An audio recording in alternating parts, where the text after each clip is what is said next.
সন্দেশখালী নিয়ে জনস্বার্থ মামলার দ্রুত শুনানির আর্জি খারিজ হয়ে গেল। আর্জি খারিজ করলো কলকাতা হাইকোর্টের প্রধান বিচারপতি ডিভিশন বেঞ্চ। শুনানি হবে ক্রমতালিকা অনুযায়ী, জানালেন হাইকোর্টের প্রধান বিচারপতি। সিআরপিএফ মোতায়েনের আবেদন নিয়ে দায়ের হয়েছিল মামলা। আরও একবার আপনাদের জানাই, সন্দেশখালী নিয়ে হাইকোর্টে জোড়া জনস্বার্থ মামলা হয়েছিল এবং এই জনস্বার্থ মামলার দ্রুত শুনানির আর্জি আজ খারিজ হয়ে গেল। খারিজ করলো কলকাতা হাইকোর্টের প্রধান বিচারপতির ডিভিশন বেঞ্চ। শুনানি হবে ক্রমতালিকা অনুযায়ী, এমনটাই জানিয়েছেন হাইকোর্টের প্রধান বিচারপতি। সিআরপিএফ মোতায়েনের আবেদন নিয়ে দায়ের হয়েছিল এই মামলা। কথা বলবো আমাদের প্রতিনিধি সৌভিক মজুমদারের সঙ্গে। সৌভিক, এই যে জনস্বার্থ মামলা দ্রুত শুনানির আর্জি খারিজ হয়ে গেল, কি খবর রয়েছে এই বিষয়ে তোমার কাছে?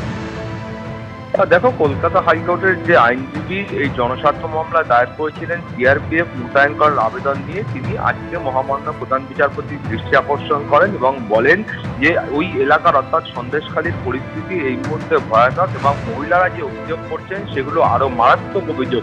ফলত ওই এলাকায় সিআরপিএফ মোতায়েন করা হোক এবং তিনি যে মামলা করেছেন তার দ্রুত শুনানি করা হোক এবং সম্ভব হলে আজকে অথবা আগামীকালের মধ্যে এর শুনানির যে প্রক্রিয়া রয়েছে সেটা শুরু করা হোক।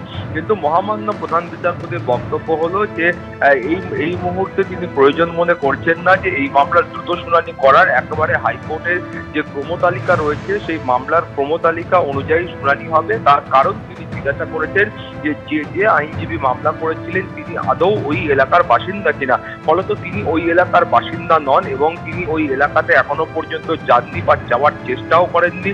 ফলত ওই এলাকা নিয়ে বা এলাকার পরিস্থিতি নিয়ে তার যে জ্ঞান রয়েছে সেই জ্ঞান এই মামলার পক্ষে বা মামলা দায়ের করার পক্ষে পর্যাপ্ত নয় বলে এই পরিস্থিতিতে বা এই মুহূর্তে কলকাতা হাইকোর্ট মনে করছেন। এছাড়া মহামান্য প্রধান বিচারপতির পর্যবেক্ষণ হলো এই মামলা অর্থাৎ সন্দেশখালী নিয়ে সিঙ্গেল বেঞ্চও একটি মামলা রয়েছে যার শুনানি আজকে হওয়ার কথা রয়েছে এবং সুপ্রিম কোর্টও একই সঙ্গে এই মামলা বিচারাধীন রয়েছে। ফলত যে আইনজীবী মামলা করেছিলেন তার যে গ্রহণযোগ্যতা এবং তার যে মামলার বিষয়বস্তু সেটাকে তিনি বিবেচনা করে আর একেবারে দ্রুত শুনানি করতে হবে এই ধরনের কোনো প্রয়োজন তিনি বোধ করছেন না। সেই জন্যই তিনি নির্দেশ দিয়েছেন যে একেবারে যে হাইকোর্টের মামলার ক্রমতালিকা হয় সেই অনুযায়ী মামলার বিচার পর্ব চলবে, দ্রুত শুনানি করার কোনো প্রয়োজন নেই এবং সেই জন্যই তার সেই আবেদন খারিজ করা হয়েছে।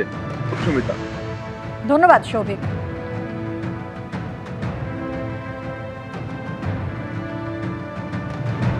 অন্যদিকে শুভেন্দু অধিকারীর আইনজীবীকে তলব করলো পুলিশ। বিরোধী দলনেতার আইনজীবী সূর্যনীল দাসকে তলব করা হয়েছে লালবাজারের তরফ থেকে। 21শে ফেব্রুয়ারি তলব লালবাজারের দুর্নীতি দমন শাখার। হাইকোর্টের বিচারপতি কৌশিক চন্দ্রের দৃষ্টি আকর্ষণ শুভেন্দু অধিকারীর আইনজীবীর। শুভেন্দুর হয়ে মামলা লড়াই হেনস্থা, কোনো কারণ না জানিয়েই তলব করা হয়েছে এমন অভিযোগ বিরোধী দলনেতার আইনজীবীর।